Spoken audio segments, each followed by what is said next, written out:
Folks, this is a disclaimer. This is going to be a heavy episode. We're going to talk about grief and loss. So if this is something that you don't think you can handle or want to listen to, now's your time to head off.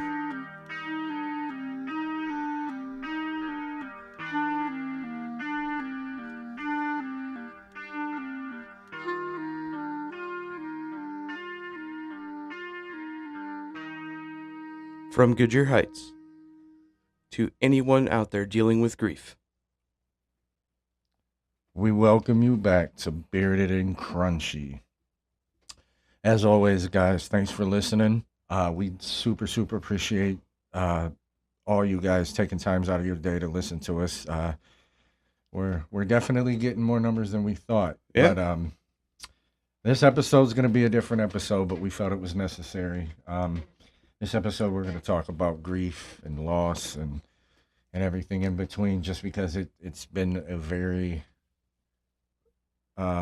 what's the word I'm thinking of? We personally didn't bring it on ourselves, but it's things that we've had to deal with, Yeah. unfortunately, at A younger lot. ages than most people. So, bear yourselves, guys. This is going to be a heavy episode, but we feel it's necessary because, yes, there's a lot of people out there struggling. They don't know how to handle grief, Yeah. and we've been there, and we just, feel it's a topic that we need to talk to and let people know that, like, hey, you're not alone. And it's always been a tough one to deal with. I've experienced a lot of personal loss in my life. In fact, just recently, and you know, because you met him a couple times, such a good man. And it got me thinking about just grief in general and how we've kind of dealt with it over the years. And I always think we always kind of start the episodes with a question. So we're going to continue on and do the same here. But Eric, what was some of the earliest things you can remember, or maybe just even the first time in your life you ever experienced true loss or grief? Or I wish I could say I was older, but I wasn't. Yeah, unfortunately, death and loss has not went without consistency Right. in my life.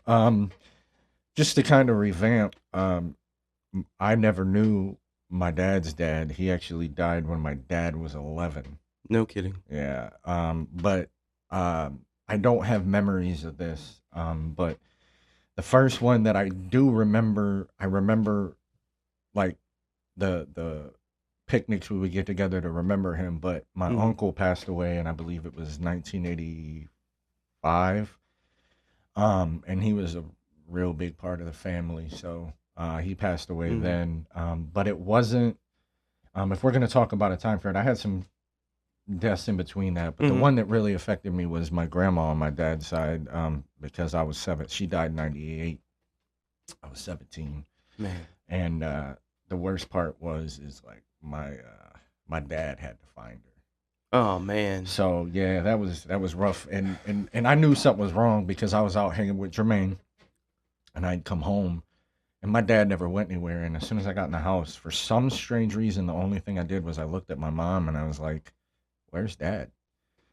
And she goes, "Sit down." And I'm like, "No, where's What's dad?" going on here? And then she told me, and I had my Yeah. license at the time, and I was like, "I gotta go be with him." And she's like, "No, you need to stay here." And I kind of stood my ground. I was like, "No, I need to go." Right.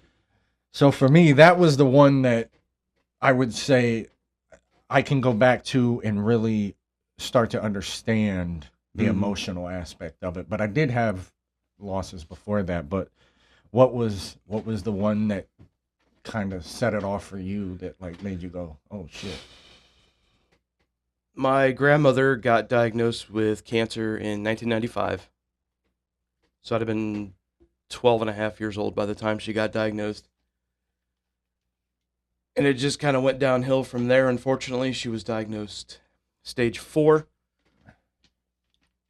We went down to Florida for a family vacation. It was a bunch of us: grandma, grandpa, aunt, uncle, their kids, me, my sister, my mom, and dad. I think my aunt and uncle came up from Houston. And the doctor was just basically like to my grandma, like, hey, just go. You're you don't have much time. So we were down there, and I was 13 at that time while we were down there. She ended up having a massive stroke one morning. Was in the hospital down there. They ended up life flighting her back up here to what was then Colga Falls General. Yep. I think it's what, Western Reserve now. Yeah, it's not even part of the. Yeah. But then she was in the hospital for, I want to say like a week, because this is so long ago now. I mean, 1996. But yeah, just watched her decline. And then the day she passed, me and my sister were at home with my dad. My mom was at the hospital. And my dad, almost same thing. Hey, sit down. Got something to say. And that's when we were broke, the news of that happening. So that was my first real taste of anything like that. And at 13, you don't truly, I think, know how to really process that. I mean, it sucked for sure. Yeah, at 17 I couldn't. But again, we've talked about this before. We weren't really brought up with parents that like really showed us how to deal with emotions. Like that just wasn't something that was prevalent for them to teach us. So we didn't, again, like with you, like that was, I mean, I actually put out a list like this will, well, I'll go into it later because we're going to talk about the deaths that truly changed us as humans. Yeah. But I'm going to go into something real quick. Something you didn't know, and I wanted to talk about this because it is something that's very recent. Someone we went to school with that we know, and I did reach out with them and get them okay to talk about this, but I'm not going to mention names just because. But unfortunately, they lost their son to suicide. Yeah, man. And just real quick, guys, we put a post roll at the end of this every video to talk about that. Guys, if you're struggling and you don't think people care, just reach out, man. There's a lot of people that do. There's a lot of people to anybody. It doesn't matter who. Yeah. You'd be surprised at how many people have been in your shoes. Right. Because we want you here. Yes, we don't want. If nobody else know, if you think nobody else does, me and Bob want you. We want you here. Like you trust me. You may not think it, but you're going to do a lot more damage by doing what you think you're going to do than, you know what I mean? So, but back to what I was saying, unfortunately, that kind of hit home. Me and Rhiannon went to the showing. We couldn't stay long because, I'm not going to be, it was hard for us to be able to walk up to a casket. A teenager. Whew. I feel for them because I would not want to know what it's like to have to bury a child. But that goes into quick story. I'm living in Canton. It's 2005. And and a lot of people listening know, like I didn't have the closest relationship with brothers and sisters. I went years without talking to them. I'm living in Canton and Jermaine calls me randomly out of nowhere and was like, hey man, I was just kind of wondering, like I was going to come shoot out your way and hang out. Now he had only been to this apartment that I lived at like once. I typically went back to Akron and hung out with them. And he comes over, we're chilling. My phone rings. And it's a 931 number. That's Florida. I'm like, Florida. Pick it up and it's my sister. And she's like, she's crying and she's like, Eric, this is Dawn. And like, I just froze because I'm like, huh? And she said that my brother was gone. She said she tried to she said she tried to get hold. Now, mind you, like she had recently talked to my mom, but it had been a couple of years since the last time they had talked. Yeah. And she couldn't get a hold of my mom. And so I said, okay. I said, you're going to have to give me a minute. I said, I can't call them. This isn't something I can call. I'm going to have to go there. Over there. And they were living in Stowe, and I was in Canton. Whew. And that's a long drive to have a lot of thought. Bless Jermaine's soul. He goes, I'll drive you. Oh, nice. Didn't miss a beat. Great. So I had to drive up. It's 11 o'clock at night and tell my mom that her son was gone. Bro. That was one of the hardest things I had to do. Like, yes, dealing with grief and loss, and Mm-hmm. not necessarily even death, but just loss of someone or something, and a breakup or whatever, Yeah. any kind of grief. But having to tell my mom that was hard. But now I'm gonna go into a little speculation. So my brother had really, really, really bad like heartburn and stomach issues. Like, I mean, really bad, Hmm. to the point where like he couldn't eat anything out of like salt and pepper. Like, it would just Man. like it could cause him to have like Just eat him reflux up. in his sleep, and like it was Mm. bad. Well, apparently he had ate some Mexican, which he never does, and then took a bunch of pills. And now I'm going on what I remember my sister telling me. It's been Mhm. very long. So it wasn't ruled a suicide, but the belief between my sister and my mom, and with everything I heard, I believe the same. And I'll give you some facts of reasons why. He was gay, and we had different dads but the same mom. Mm-hmm. And his dad would call him the F word to his face. Like, it was one of those situations. And I just think he had just had enough.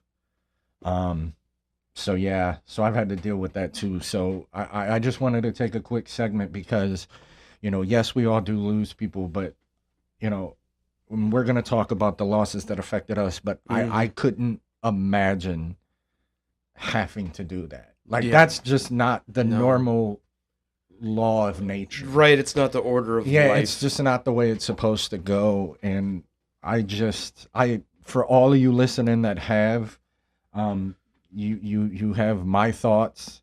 I'm not much of a prayer, but my heart bleeds like the rest of us for you. So, yeah, I just kind of wanted to touch on that because I do think, because it doesn't happen as often, it gets washed or swept under the rug Right. when it talks about grief. So, Oh yeah, 100%. man, Yeah, heavy. yeah, It's definitely a different tone Yeah. compared to everything that we've done Hey, so well, far. and real quick, another thing. I do also want to talk about another one. I do have a cousin, first cousin. His daughter. She unfortunately she passed away from an overdose. Man. So like I've known a few people that have lost Yeah. children, and I just wanted to make sure that they know that they're in our hearts and thoughts and prayers if you pray. Right. But yeah, and this is actually I think a good segue in for you to bring up another thing that I think is lost and Yeah. forgotten, and people tend to think it's not a big of a deal, but I know Bob and I both disagree. So Well, you know that I'm an animal lover. I currently have 2 dogs. You have 2 puppies. I love them dearly. And the one is bastards. Yeah, one is a senior puppy, and unfortunately, as we all have to deal with, and as a pet owner. But I'm going to tell you the story about what happened to me and my wife a few years ago. When we first bought our house, moved in, she had 3 dogs, and I had my 1 dog, and we brought them all in together into the house. So we had 4 dogs in my 1,200 square foot house. And kids. And kids, and me and her, and I mean, it was like full house It's like sardines in a can. sometimes. But unfortunately, we moved in there in June of 20, and in February 21, she ended up losing her first pit bull. We're pit bull people. Us too. Yes, we love the pitties. Oh, I don't care what kind of rap people say or what they think or there are no bad dogs. just bad Only owners. bad owners. Yep.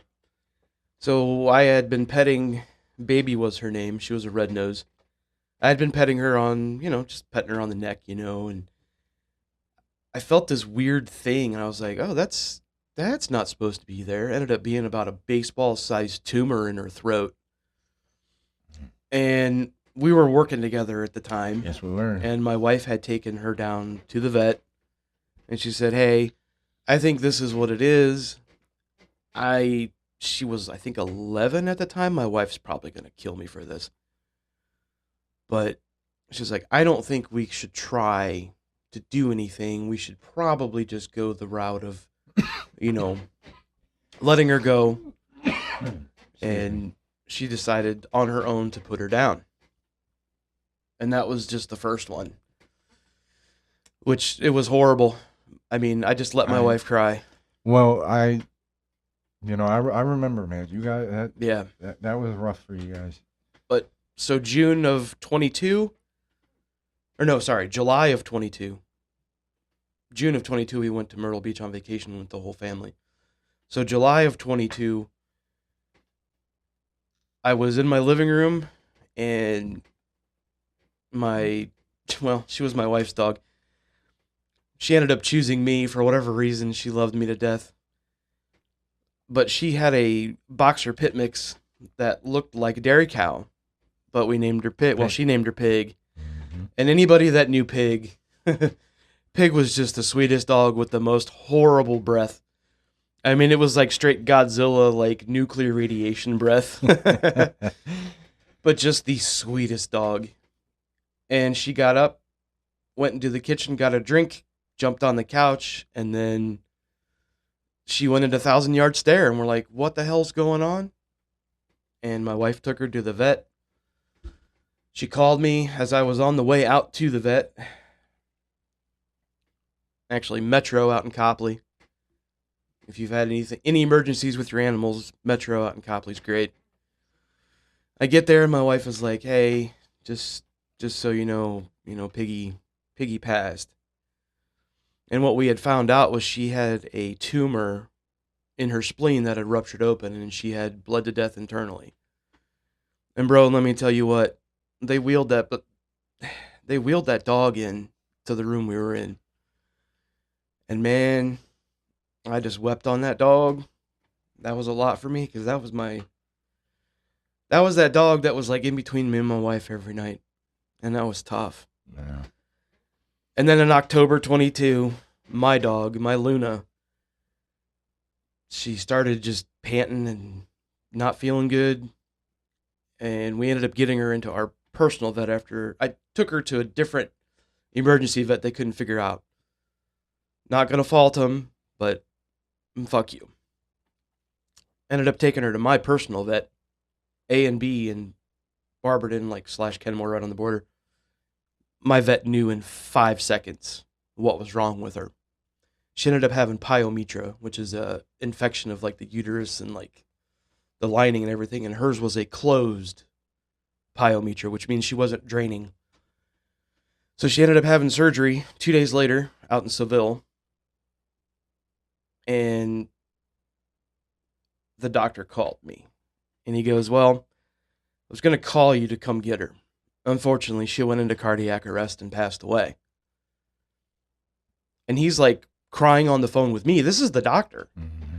And unfortunately, having been through 2 already, I was like, well, doc, I appreciate you trying. I was like, because it wouldn't have done any good if she would have been home. I'd have had 3 freaked out kids. So in some sort of way, it was kind of a blessing. A blessing, yeah. Hate to say that because of the situation, but you in those situations, any unadded stress and grief is definitely the path you want to take. And then to kind of finish off my puppy story, because I know it's a lot for anybody that has dogs. I'm sorry right now. And then early January 2023. The last one that we had, and we had just gotten the puppies 2 weeks prior. So there's just these little balls of energy. And here we have Dodge. And you met Dodge. You know how big of a doofus that dog was. Oh, he was the best, though. He reminded me of Marmaduke. Right. He was so big and doofy, but man, was he a great dog. And people were scared because he was a big pit bull. He was 100 pounds. But he had been dealing with bronchitis for 8 months. And it just got to the point at the end that he wasn't processing oxygen properly. And I called my wife one day while she was at work. I said, hey, you need to come home. Dodge isn't doing good. And we took him to Metro, and that's when they were like, well, he's not processing oxygen right. So we had a huge decision to make together, even though that was my wife's dog. And we chose to put him down.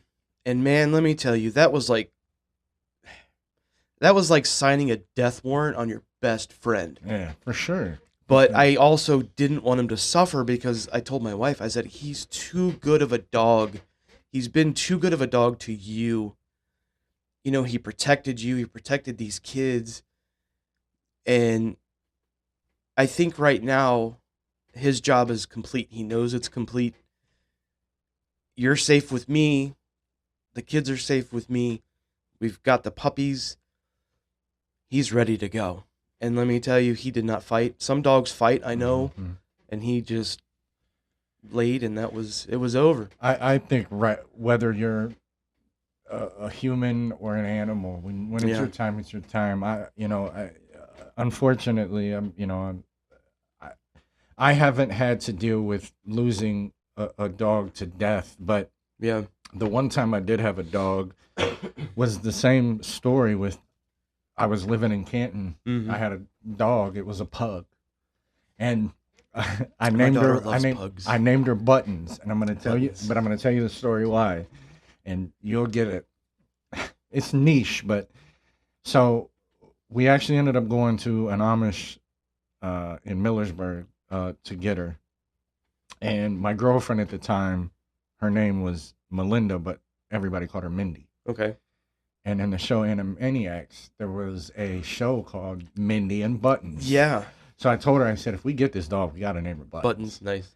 So we did. But we didn't, she didn't die, but me and her split. And I went back to live with my parents a little bit before I ended up, this was right before I ended up moving to Florida for a little while. I did not know that. That's for another story. But we left, and the only thing I was sad about was leaving that dog.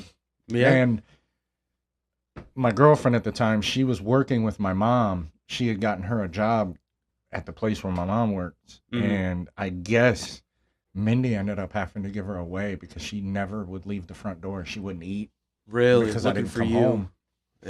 Dogs know, man. Yeah, so fortunately, I haven't had to deal with that yet, but I do have an 11-year-old pit bull Yeah. myself. She's had cancer. We paid to get it removed, Yep. and she's older. She doesn't. She moves when she wants to, but Yeah. she's definitely a She's a good dog. selective. Oh, she's I'm the happy. best dog in the I'm world. happy I get waggy tail and Oh, wiggle butt she- when I come over. Dude, she knows. She knows Bob. Yeah.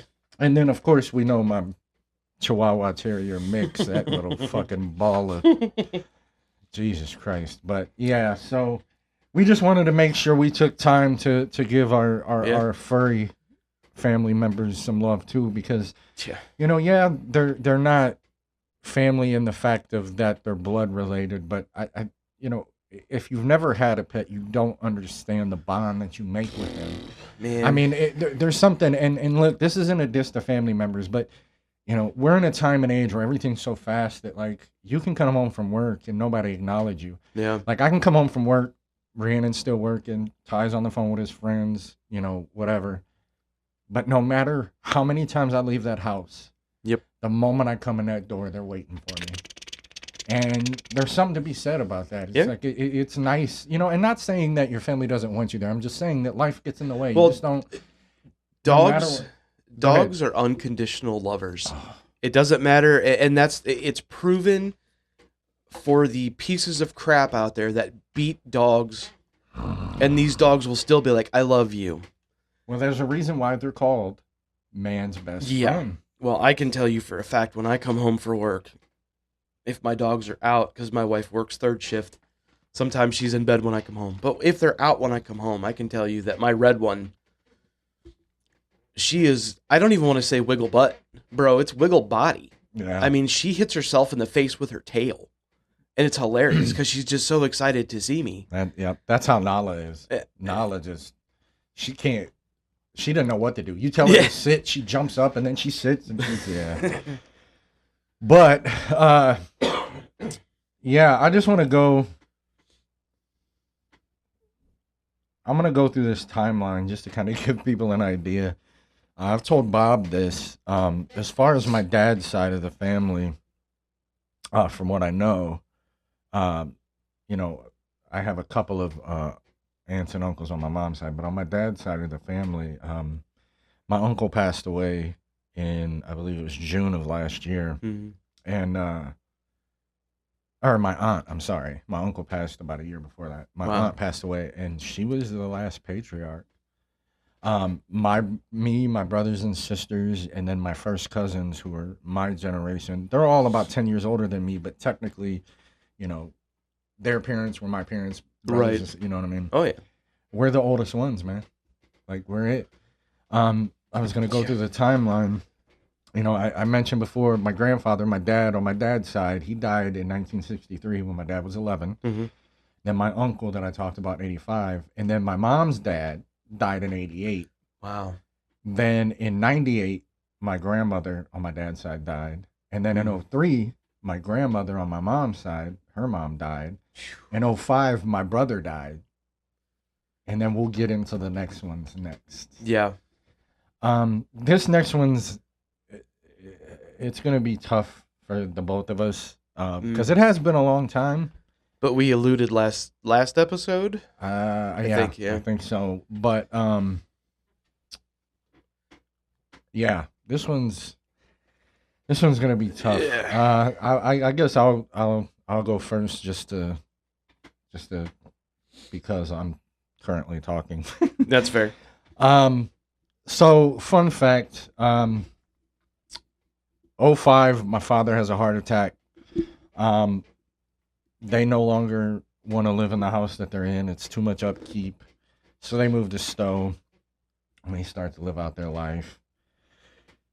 Fast forward 2000 and the end of 2007, and my mom's shoulder had been bothering her for about 6 months, and she goes into the doctor, and they can't figure it out. Like, they're feeling her muscles. They do an X-ray. There's like nothing. Yeah. Like, all right, let's do an MRI.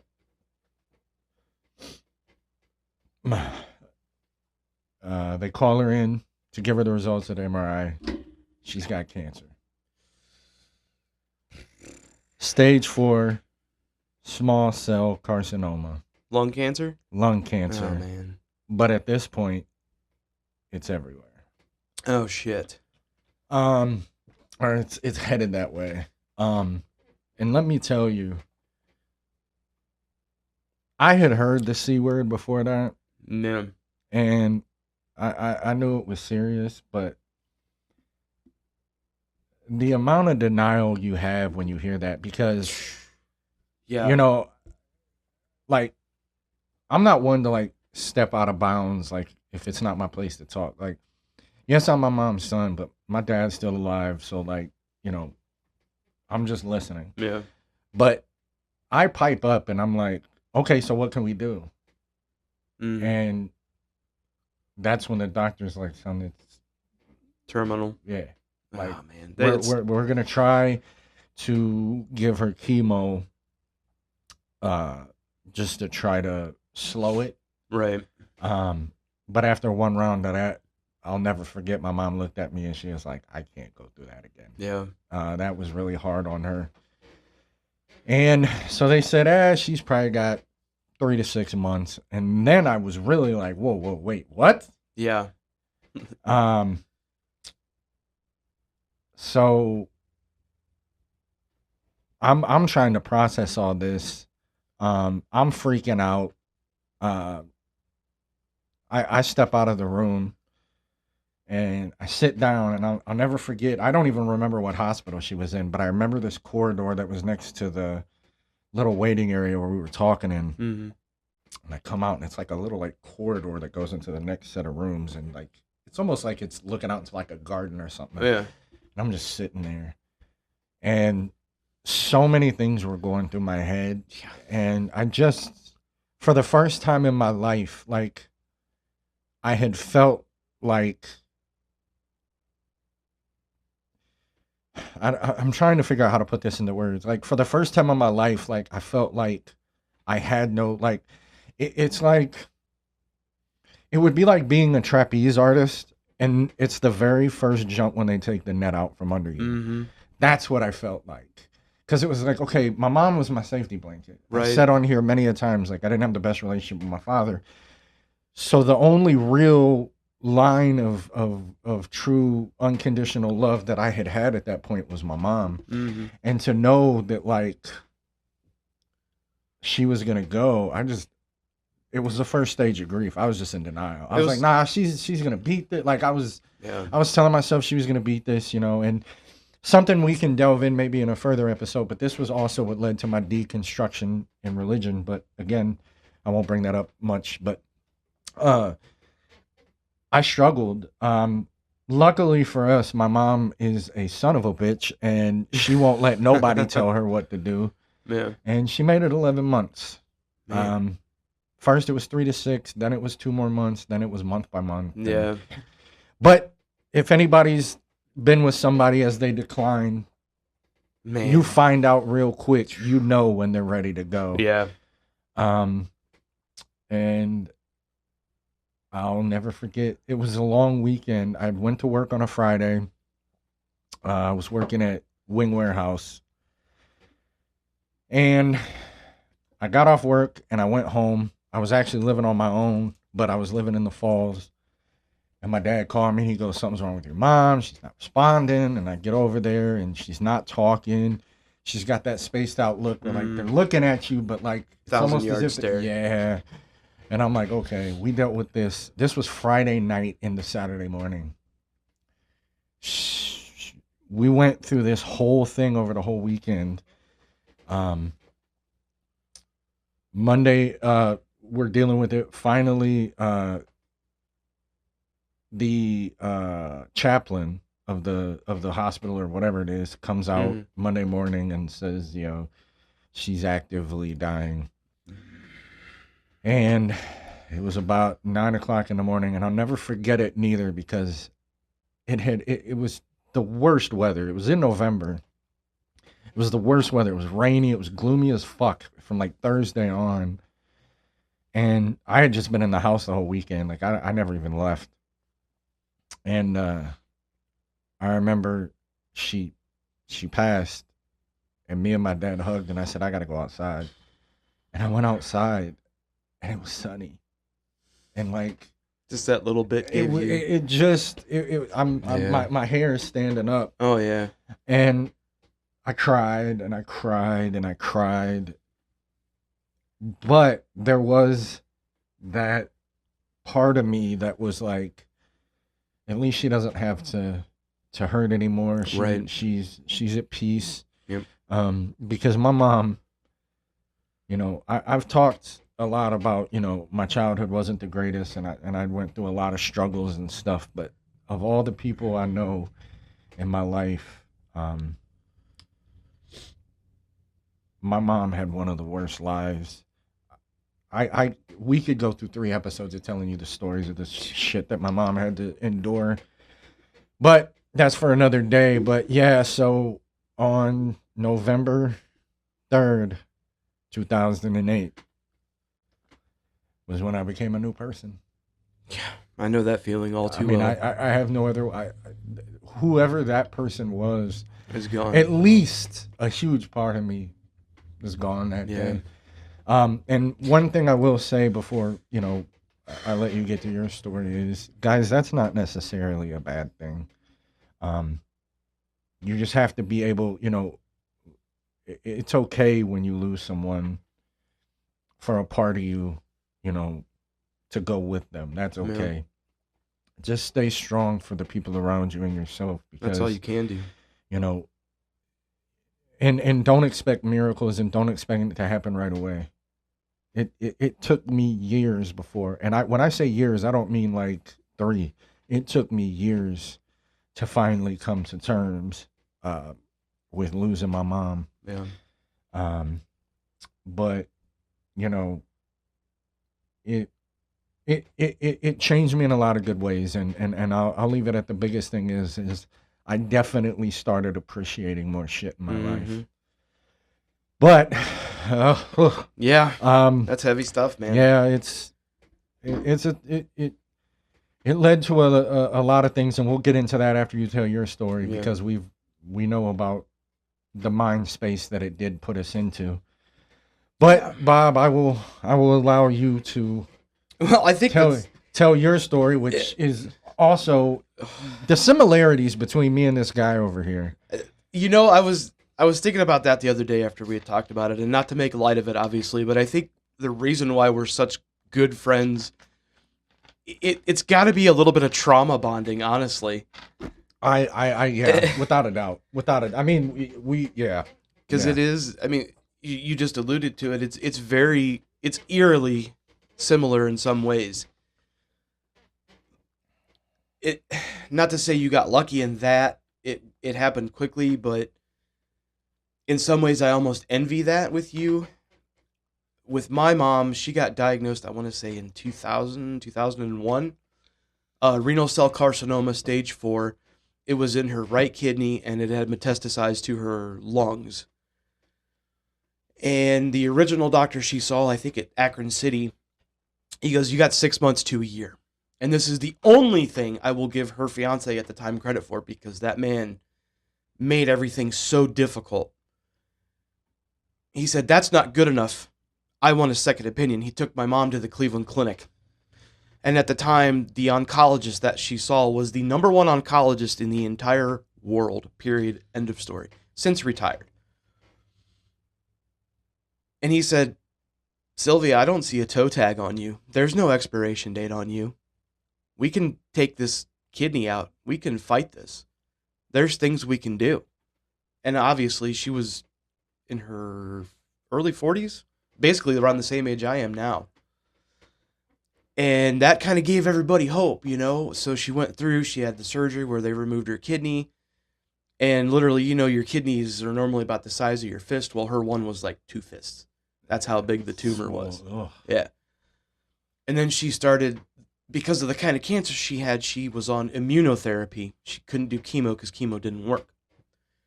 So many, many, many, many, many years of immunotherapy. If you looked at my mom after, 5, 6 years, you'd go, "Ain't no way you've got terminal cancer," you know? And then starting late 2010, they had moved down to DC. They had ended up moving back. And I told the story of where I grew up at last episode, in those brick apartments over down Britton Road. She ended up moving into the front one because my cousin owned those two apartments. And they moved in there. And you could just start to kind of steadily watch, late 2010, like the decline, started losing a lot of weight, getting really, just pasty looking. And I got lucky that she made it to February pretty good. My daughter came February 2011. Lucky I had pictures of my mom, big smiling grandma. That's the one thing my mom loved more than anything. She loved being a mom, but she loved being a meemaw. And that's a special one to my sister. And towards the tail end of March, I believe she had spent a week up in Cleveland Clinic because she had gotten really sick. And then April came, and I got a phone call one day say, "Hey, we're rushing mom to ER. Her pupils are pinpoint. She's just kind of out of it." And she ended up spending 2 weeks at Cuyahoga Falls, 1 week in ICU, and then into palliative care. I was able to bring my daughter in one more time. She held my daughter. The second week, she was basically moved into hospice care, into the same room. And we had finalized the plans for funeral arrangements. And I was on my way up to the hospital one morning, and my sister's like, "Hey," because I was bringing a thumb drive of pictures for the, eventual funeral. She's like, "Hey, you need to get up here now."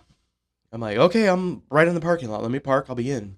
And bro, let me tell you, I got in that hospital that morning, and I kid you not, in no more than 10 minutes, man, it was over.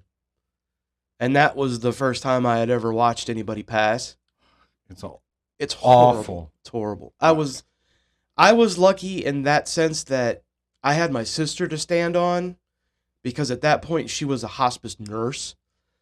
So yeah, it sucked for her that she had lost her mom, but she was also looking at it as the nurse side of it too. And that's all I can say, that she was a godsend on that one, because it was like, because that's all, it's me and her, and it's like, it's okay. It's okay. I know it sucks right now, but it's okay. And we hung out at the hospital for a while. The chaplain came in. We, had prayers, and because she passed on Palm Sunday, which is, pretty religious in Christianity. Right. And we ended up, I had to call my dad. He was at church because it was a Sunday.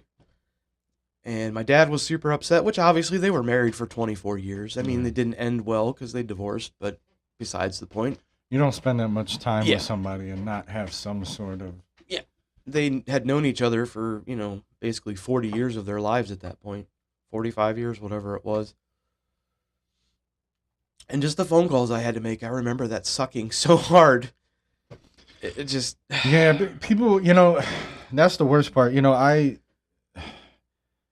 I unfortunately, I didn't have, I had some friends and stuff, but at the time, and this could have been a fault of my own because of the mindset I was in, but I didn't have a lot of people to lean on. Yeah. That drove my dad batty. I will say this about my father. He was selfish. It was always about him. But the moment and the following, I'd honestly say year to year and a half, I learned how much my mom actually meant to him. Yeah. It was a long road. Yeah. I won't go into too much, but just to give you guys a quick, light, almost 4 years and 1 month to the day after that, my father passed. He actually passed 3 days before my birthday. Wow. And that was a rough birthday. Well, that time frame was rough for me. Because even though it had been almost, it had been 4 years since my mom died, I had to now take care of my father, who was disabled. Like, he couldn't work. Yeah. He was living with me. I still had to work, and I was working 3 jobs at the time. Oh my God. So I'm working 3 jobs. I'm dealing with the loss of the only solace. Solace I had in life. Yeah. And at the same time, I'm having to hold my shit together to keep my dad from losing his. Like, since we're candid and honest on here, for a year, I had to listen to my dad literally tell me I wish I wasn't such a coward because I'd just kill myself. Like, I had to listen to this. Dude. Wow. Going through your own shit. deal with my own shit. And my mother dies November 2008. Mm-hmm. The beginning of December, I found out that my at the time, sort of my fiance is pregnant with my first child. So I have that on top of all that. Yeah. So, it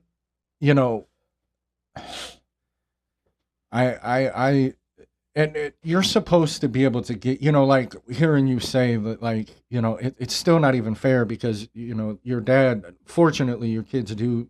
Yeah. They do know your dad. Yeah. My kids didn't get to know either. None of my parents. Bella met my dad when she was very, very young. Baby. So she wouldn't remember that. And, Ty was born in 2013 and, my dad passed in 2012. So, that's hard for me. Cause no matter what relationship I had, still your parents. I know for a fact that, like, my mom, I couldn't have took my kids around her because I would never have them. Bro, I'm telling you. She would have spoiled the fuck I out tell of those children. I tell my wife all the time, because she feels slighted. Well, not slighted, but she feels really sad that she never got to meet her mother-in-law, because I have a very close relationship with my mother-in-law. She Yeah, treats I me, did too. yeah, she treats me like her son, which I appreciate because she's the closest thing I have to a mom right now. But my wife always tells me, she's like, I always feel so sad because I've always heard all these stories about your mom from you and your sister. I'm like, well, that means for one, we're doing our job because you're getting a chance to know her through stories and pictures. But she's like, I feel bad because our son was born in 2018, obviously 7 years after the fact that my mom passed. And she's like, all he's going to have are pictures. I said, that's all Layla has is pictures, but it's different because it's pictures of my mom holding her. Yeah. To where She's it's like involved, you knew, yeah, but you knew it's like, that's my granddaughter. That's, and I think she knew that was going to be the last, the last grandchild because, like I said, my sister had hers younger.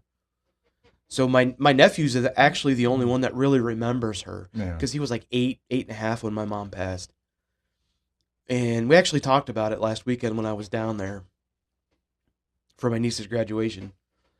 It was just kind of bittersweet because I'm like, man, like, because me and my sister were talking about that too. And it was like, I wish mom was here just to see all this fun stuff going on and it brought everybody together because we had family it wasn't just me and my wife and my dad. And we had a lot of family that traveled down there just to be there. And I'm like, mom would be just having a riot talking with everybody and eating and being like, move over, let me cook this the right way. And and to that, I went through a similar thing.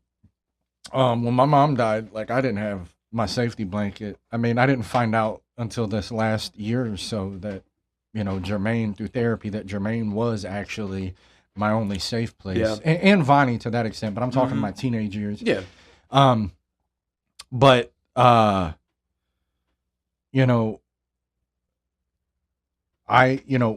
me and Rhiannon got together, like her mom had just been diagnosed with COPD. Mm-hmm. And we got married, and then we moved to Barberton. We had a house over. Okay. One of these days I'll show you. Yeah. And then she started to get really sick, and like her dad runs the rail yards. Right. And this dude at that time, I'm not kidding you, he would leave at 5:00 in the morning. He would like leave the house. Like he'd be up at 4 and leaving the house at 5. And there was nights he wouldn't get home till 8. Holy shit. And mind you, this man was in his 60s. Right. But he wanted help, so he asked us to move in there. Mm-hmm. And she quit her job. We gave up our house. I kept working, but she took care of her mom. Now, I helped too. Like, she didn't have a license, so like if her dad wasn't there, I would take her to her doctor, whatever. Make sure she got where she needed to. But I had to go through it twice because, me and Rhiannon had one other, hiccup where we had separated for a little bit. Mm-hmm. And, me and her mom had gotten really, really close. And in 2017, after a long fought battle with COPD, she passed. And unfortunately, then Rhiannon had to join the club that we didn't. Yeah, we didn't ask. We don't ask for members, but we accept members. Because unfortunately, we understand. Yeah, and and to piggyback on that, shouts out to Rhiannon because in a matter of like, I'll say a year and a half, she got her gram passed away, which was literally her second mother. Yeah. And she passed away the morning of the day before Ty's birthday, the morning of his birthday party. Oh my God. In 20, was it? No, that was 2017. And then in 2018, her mom passed, and then she had her hysterectomy, all in that.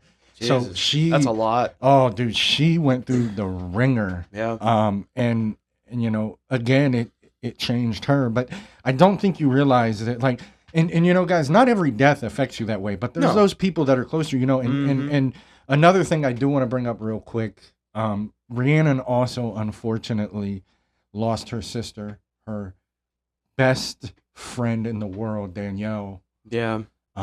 Unfortunately, she ended up getting cancer at a young age. She Yeah. beat that, and then passed away from. It was an accidental overdose. It was a combination of, Yeah. of pills that she shouldn't have taken.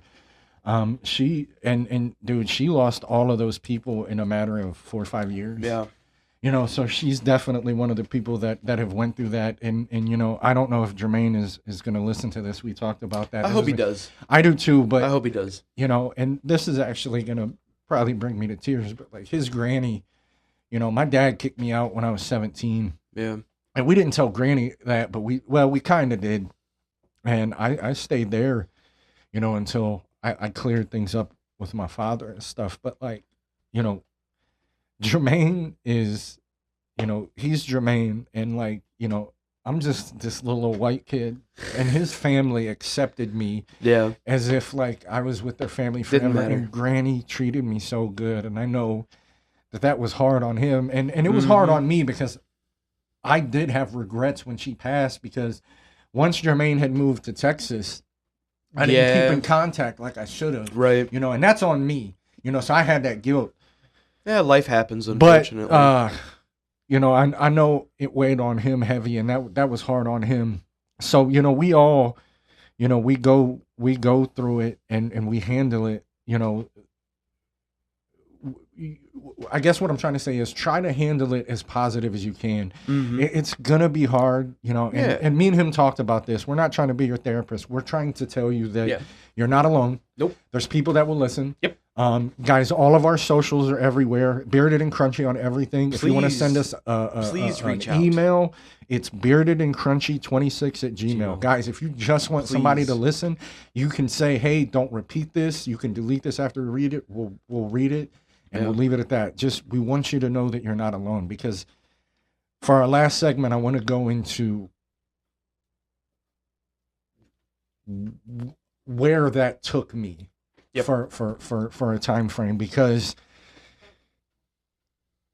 for the 9,000th time in my life, Jermaine saved my life, because it wasn't too long after she had passed. I was living in the Falls, and I was living literally on the cusp of the Falls to North Hill. Okay. Like if I turned left out of my driveway and drove up, Yeah. I could be on 2nd Street going to the Falls. If I turned right, I'd go around down by the gorge and Okay. right into, like Yeah, I was yeah. right there. And one night I got off of work. I was still working at Wings, and I'd gotten off work, and that bridge right there on I can't remember. I don't want to say State Street, but there's that bridge. It's where that old Ponderosa used to be in North Hill. That road right there, That's State Road. State Road. Yeah, man. That little bridge. That's the high level bridge. Yeah, remember that little car lot that was over there? Yeah. I parked there, and I walk out, and I sat on that bridge for an hour. And I had nothing. My dad was spiraling. I mean, at this point, me and Amanda had split up. You know, she wasn't the easiest to get along with, but Yeah. I definitely wasn't, because Yeah. I wasn't the same person anymore. Like, No, I yeah. take the majority of the responsibility. I didn't know how to deal with what I was dealing with at all. I Like understand. 0%. Yeah. So I was a bastard in a basket case. But I sat there, and I'll never forget, and I don't even know if I might have told Jermaine this, but I'm sitting on that bridge, and I'm playing this in my head like it happened yesterday. And I remember the thought going in my head. I took a big deep breath, and I said, "There's nobody that wants me here." And my phone Went off. goes off. And I take it, and I'm about to throw it. And I sat down for a second, and I open it, and all it said was, "Hope you're doing okay, homie. Jermaine. I'm here." That's All all it it took. said. And I sat there, and like I didn't drop my phone, but I kind of like dropped my hand like that. And I said, "You know what? There's one person Yep. that wants me here." Yep. And that's not to take away from my other friends. You know, Yeah. like I had Vonnie, he was there for me. immensely when I was going through Yeah. this. But when your mindset is stuck in when you lose something that close to you Mm-hmm. and it's taken away, nothing else matters in that moment. It would have made no if if Vonnie would have been the one to text me, it would have been the same reaction because he I can remember the hug he gave me the first time he saw me after my mom died Yeah. and how powerful that felt, and I needed that. But that text message from Jermaine pretty much saved my life. Like I don't know Man, if I bro. would have, but I was close. Yeah. And I tell that story just to let you guys know that, like, you know, we all get pushed to a Oh, point yeah. that we think we don't want to go on, but I Unfortunately. assure you there is at least one person in your life that wants you here.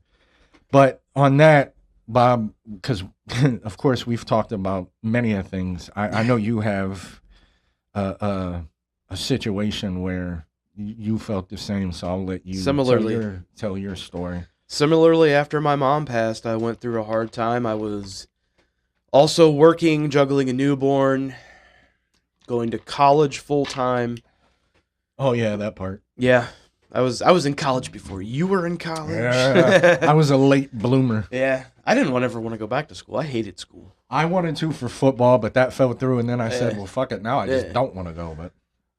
But my kind of weird side of my story was that it took several months for the ugly bastard demon to come out. And I finally went to my doctor, was like, "Doc, am I going crazy? Like, what is, like, I don't feel like, I'm just numb.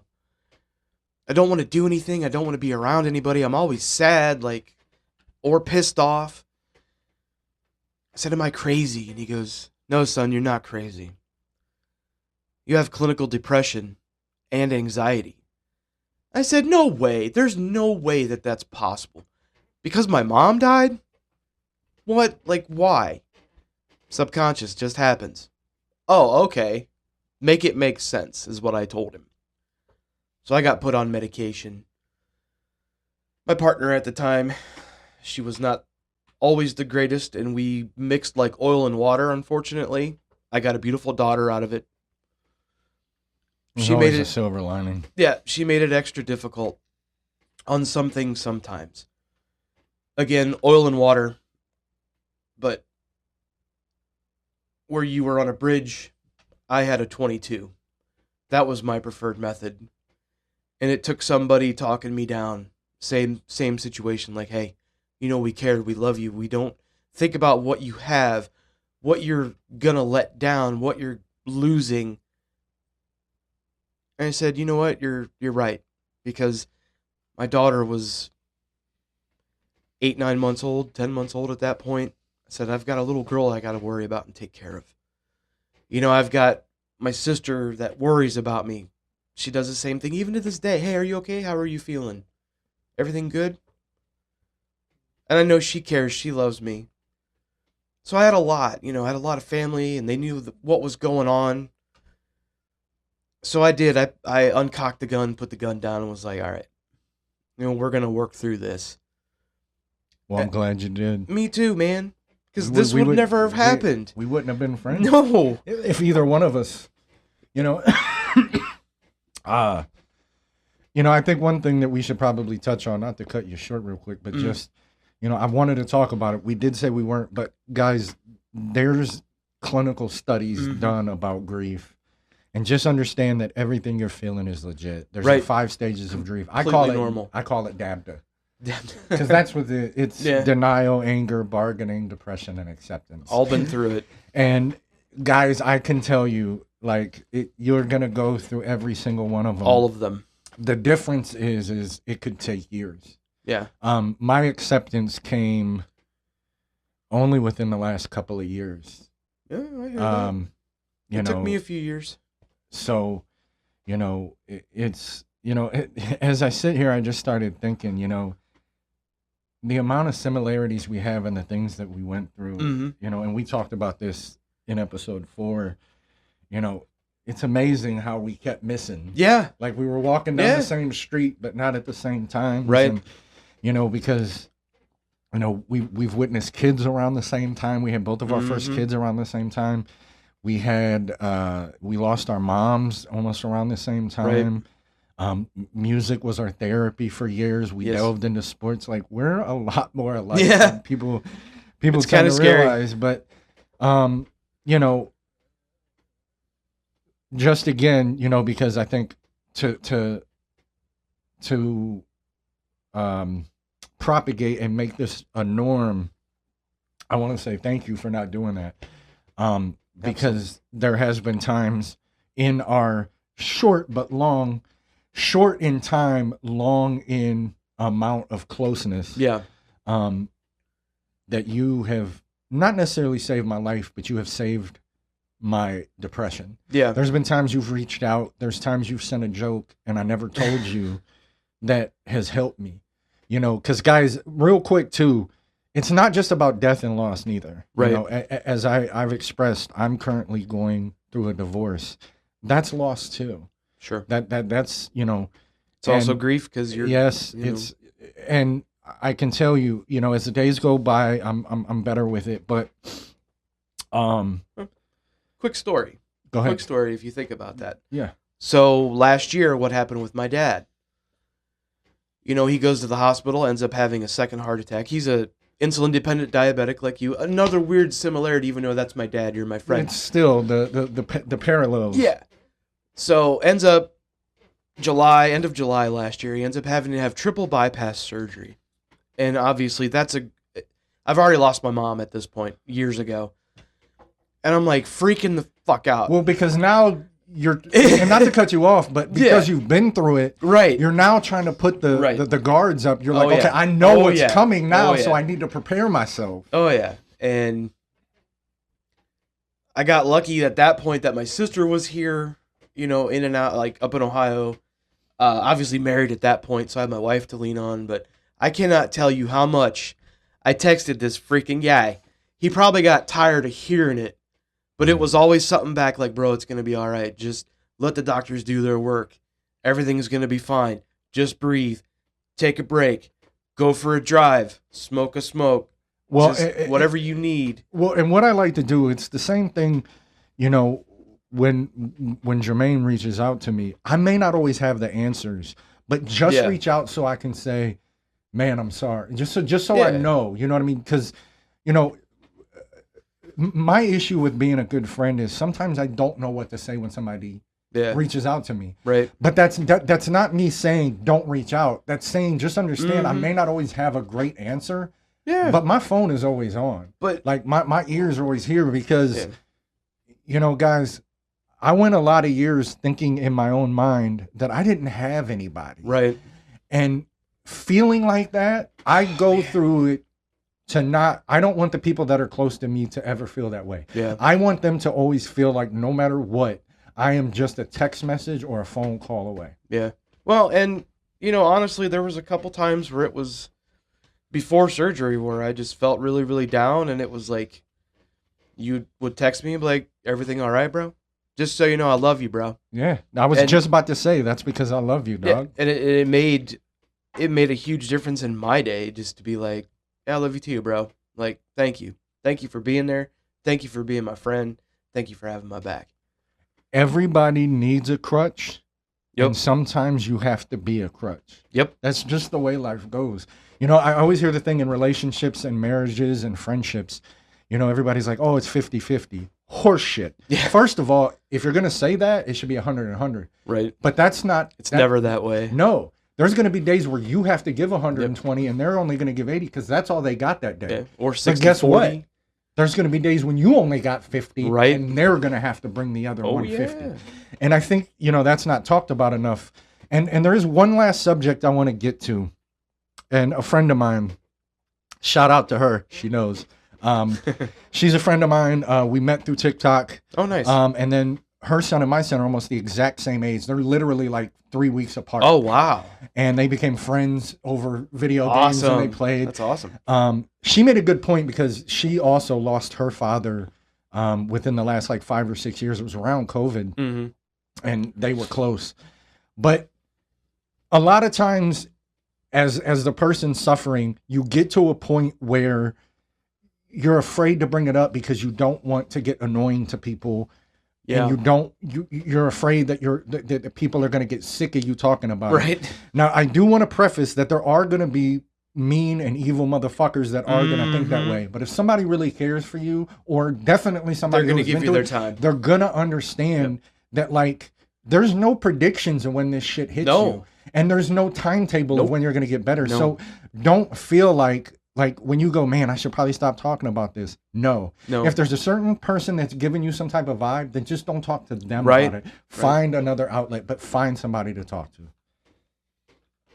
I agree with you. And I have over all of the years, and I can tell you that I'm glad that you're in therapy, because I spent about 5 years in therapy getting down to the root of all the problems with the anxiety, because I don't suffer from the depression really anymore. I have my moments, don't get me wrong. Everybody will. Well, depression isn't something that you get. It's something that we all go through. It's just to what degree. Extent. But, you know, my anxiety, I literally texted you yesterday. I'm like, bro, I'm having a bad day.